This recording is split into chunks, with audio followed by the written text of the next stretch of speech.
বলতে না বলতে বাজারে এসে দেখছি কি আর বলবো, বাজারে সব দোকান ফাঁকা, মাছ টাছ সব শুয়ে গেছে।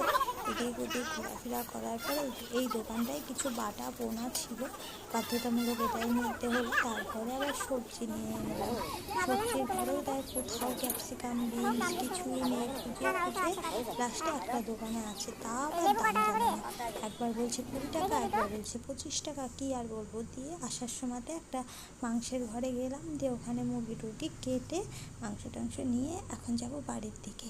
অনেকেই আসছে পরপর, তা বাড়ির দিকে গিয়ে সবজিগুলো মার হাতে তুলে দেবো, মাছ মাংসগুলো, তারপরে মার এই যে বলতে না বলতে পৌঁছে গেছে। আর মাকে